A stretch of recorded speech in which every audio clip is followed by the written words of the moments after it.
नमस्कार मित्रांनो, स्वागत आहे तुमचं आपल्या चॅनलमध्ये, ज्या चॅनलचं नाव आहे मुद्दा हक्काचा. मित्रांनो, कृष्णा आंधळेला मदत होतीये का? कृष्णा आंधळेला पैसे पुरवले जात आहेत का? कृष्णा आंधळे जो फरार आहे तो नेमका सापडणार कधी? आणि कृष्णा आंधळे जंगलात आहे का? याचाच माहिती देणारा हा व्हिडिओ आहे. तर मित्रांनो, पुढे जाण्याअगोदर अशाच वेगवेगळ्या अपडेटसाठी किंवा माहितीसाठी आपल्या चॅनलला सबस्क्राईब करायला अजिबात विसरू नका. तर नमस्कार, मी रणजित. मित्रांनो, संतोष देशमुख यांची 9 डिसेंबरला हत्या झाली आणि त्या दिवशीपासून 5-6 आरोपी हे फरार होते. त्यामध्ये वाल्मिक कराड असो, सुदर्शन घुले असो किंवा सुधीर सांगळे असो आणि त्यांच्या सोबतचा असलेला कृष्णा आंधळे. एक तर त्यांच्या गावातच होता, सगळ्यांना दिसत सुद्धा होता, डोळ्यात दिखत होता, परंतु कोणालाही शंका नव्हती की तो संतोष देशमुख यांच्या हत्या प्रकरणामधला आरोपी असेल. कारण रास्ता रोकीमध्ये सुद्धा तो सामील होता. तो म्हणजे त्यांच्या गावातला सोनवणे, संतोष देशमुख यांचा मित्र होता. जवळचा नसला तरी गावचा मित्र होता. आणि त्यानं काय केलं, सुदर्शन घुले सोबत त्याची दोस्ती होती. त्या सुदर्शन घुलेला संतोष देशमुख यांचं लोकेशन सांगितलं. संतोष देशमुख आता कुठं आले, संतोष देशमुख कुठून निघालेत, हे सगळं लोकेशन कोणी सांगितलं? त्यांच्याच गावातल्या पोरानं, सोनवणे. आणि हे सोनवणेनं सांगितलं आणि ते सोनवणे त्यांच्या देखत डोळ्यात देखत आरोपी 2 आठवडे त्यांच्यासोबत राहिला होता. आणि आता सोनवणे सापडला, सुदर्शन घुले सापडला, सुधीर सांगळे सापडला, वाल्मिक कराड सुद्धा स्वतः शरण आला, परंतु अजून सुद्धा कृष्णा आंधळे हा आरोपी सापडत नाही आहे.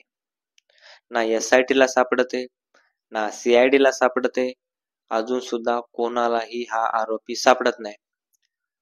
तर नेमकं होतंय काय?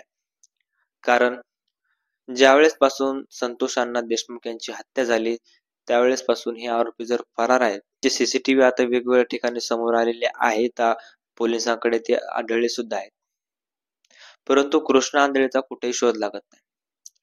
ज्या संतोष देशमुख यांची हत्या करून हे फरार झाले, वेगवेगळ्या ठिकाणी गेले, भिवंडीला गेले, भिवंडीमध्ये राहण्याचा प्रयत्न त्यांनी केला. भिवंडीमध्ये त्यांचे हॉटेल मालकानं त्यांना हाकलून लावलं. त्या हॉटेल मालकानं जरी पोलिसांना सांगितलं नाही की आमच्याकडे आरोपी आले होते, परंतु त्या आरोपींना सुदर्शन घुले तिथे गेला होता मदत मागायला. त्यांच्या गावातलं तिथे हॉटेलमध्ये त्यांच्या पोरगं काम करत होतं आणि त्या पोराला बोलण्यासाठी सुदर्शन घुले गेला किंवा आपल्याला बघ आता राहायला इथं कुठंतरी मेळ घाल, कारण महाराष्ट्रामध्ये आणि बीडमध्ये एवढी परिस्थिती घातक आहे की माझ्या जीवाला तिथं धोका आहे. मला जर दिसले लोक तिथं जेलमध्ये नेऊन टाकतील आणि जर पब्लिक स्पेस मध्ये जर मी दिसलो कोणाला आढळलो तर मला लोक डायरेक्ट मारून सुद्धा टाकतील, एवढं बेकार वातावरण असा. आता सध्या असं तिथे जाऊन बोलला आणि त्या गावातल्या पोरांना काय केलं, सुदर्शन घुले इथं आलाय म्हणून त्याच्या मालकाला सांगितलं आपल्याकडे पाहुणे आले तर आणि पाहुण्याला आपल्याला जागा द्यायची किंवा आपल्याला तिथं सहारा द्यायचा म्हणून. परंतु ते हॉटेल मालक न्यूज ऐकलेली होती, त्यानं हे सगळं प्रकरण बघितलेलं होतं आणि त्या हॉटेल मालकानं म्हणला इथं अजिबात माझ्या इथं थांबायचं नाही, तुम्ही लवकरात लवकर निघून जा, नाहीतर मी पोलिसात तक्रार करेन.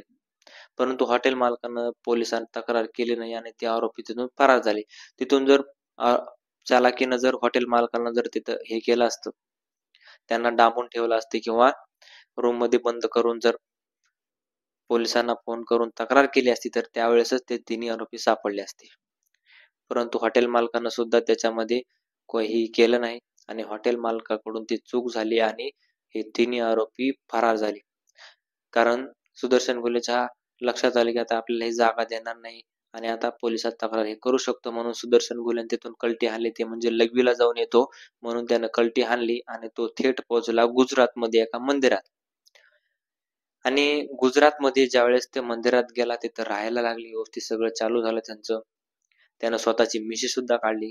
मिशी का काढली? कारण त्याची ओळख लपण्यात यावी म्हणून. कारण तो दिसायचा असा मिशीमध्ये लगेच ओळखू आला असता आणि मिशी नसल्यामुळे जरा ओळखू आला नसता, अशा प्रकारचा त्याचा भ्रम होता आणि तो भ्रम पोलिसांनी दूर केला नंतर. परंतु तो भ्रम त्यानं मिशी काढली, सगळं केलं, तिथं राहिला, परंतु तरी सुद्धा त्यांचा पोलिसांना कुठेही ठिकाणा लागला नाही किंवा कुठे आहेत म्हणून. परंतु त्यांचा ठिकाणा लागला ज्या वेळेस ते पुण्याला आले. पुण्याला कशाला आले? तर त्यांच्याकडले ज्यावेळेस पैसे संपले तिथं तिथे राहत असताना त्यांच्याकडे त्यावेळेस पैसे संपले आणि पैसे संपल्यामुळे त्यांनी काय केलं, कृष्ण आंधळ्याला सांगितलं, तू आता पुण्याला जा आणि पुण्याला जाऊन तू पैसे घेऊन ये, आपल्या ह्या माणसाकडून पैसे घेऊन ये. परंतु कुठेही तो कृष्ण आंधळी त्यांना लक्षात आलं की आता वापस येत नसतो. कृष्ण आंधळी आता गेला म्हणजे पकडला असेल किंवा एकतर तो फरार झाला असेल असं त्यांच्या लक्षात आलं. सुदर्शन घुले असतील, सुधीर सांगळे असेल, त्यांच्या लक्षात आलं आणि त्यांच्या लक्षात आले असल्या कारणामुळे त्यांनी काय केलं, लवकरात लवकर ते मंदिर सोडलं. मंदिर का सोडलं तर सुदर्शन हे कृष्ण आंधळी इकडे आलेला होता, हे जर सापडला आणि ह्यानं जर खरं खरं सांगितलं तर आपण लगेच पकडून जाऊ. म्हणून सुदर्शन घुले आणि सुधीर सांगळे यांनी मंदिर सोडलं आणि ते स्वतः काय केलं, एका ट्रॅव्हल्सनं पुण्याला आले. पुण्याला आले असताना पोलिसांनी सगळा बरोबर त्यांचा पत्ता काढला आणि त्यांना एक कवच बनवून जाळ्यात अडकवलं. जाळ्यात अडकून त्यांना अटक केलं. एकाच दिवशी दोघांना अटक केलं आणि त्याच दिवशी मुंबईमध्ये सापडला तो म्हणजे सोनवणे. सोनवणे कोण होता, तुम्हाला सुरुवातीला मी सांगितलं, तो म्हणजे त्यांच्याच गावातला आरोपी होता एक सोनवणे, ते जे की संतोष देशमुख यांचं त्यांना लोकेशन दिलं होतं.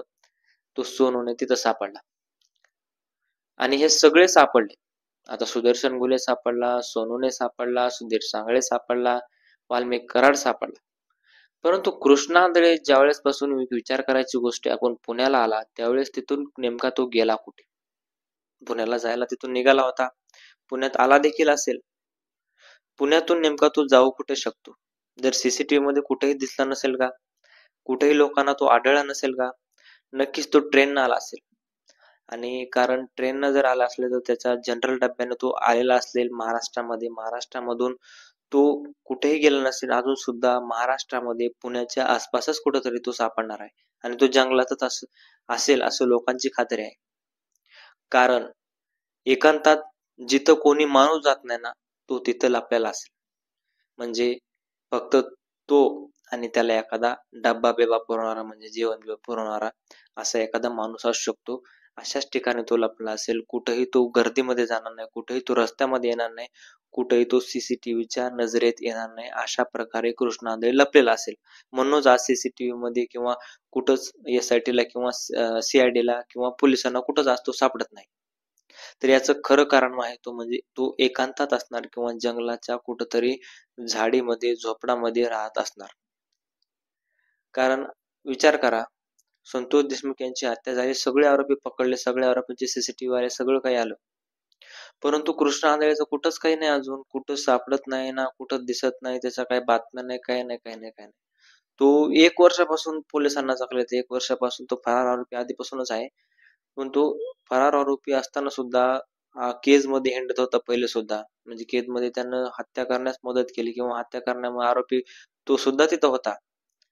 आणि आता सुद्धा तो पळू नये म्हणजे इतका शातीर गुन्हेगार आहे तो, इतका शातीर म्हणजे दाऊदला सुद्धा लाजवेल असा गुन्हेगार कृष्ण आंधळे आता झालाय. कारण सगळं वाल्मिक कराड एवढे संपत्ती असून, एवढं सगळं काही असून तो स्वतः शरण आला. त्याच्याकडे काही नसताना सुद्धा आज तो फरार आहे किंवा आज पोलिसांना CID ला SIT ला कुठंच सापडत नाही. तर हा सुद्धा एक मोठा प्रश्न आहे. तर मित्रांनो, सुदर्शन घुले जर सापडला तर जंगलात, झाडाझुडपात किंवा इकडेच सापडेल. CID ला, पोलिसांना किंवा यांना कुठेच दुसरीकडे सापडणार नाही, कारण तो एकांतातच कुठेतरी लपलेला असेल. अशा भीडभाडच्या ठिकाणी तो कधीच लपणार नाही. तर मित्रांनो, तुम्हाला काय वाटतं, सुदर्शन घुले नेमकं कुठे लपला असेल आणि सुदर्शन घुले हा जंगलात सापडणार का? जंगलात जर सापडला तर झाडाझुडपात नेमकं त्याला मदत कोण करत होतं? इतके दिवस झालं पैशाची मदत कोण करत होतं?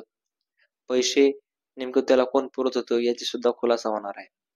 त्याच्यामुळे कृष्ण आंधळे सापडणं हे खूप गरजेचं आहे. CID ला असू, SIT ला असू किंवा पोलिसांना असू, हे कृष्ण आंधळे सापडणं खूप गरजेचं आहे. तुम्हाला काय वाटतं कमेंट मध्ये नक्की सांगा. धन्यवाद.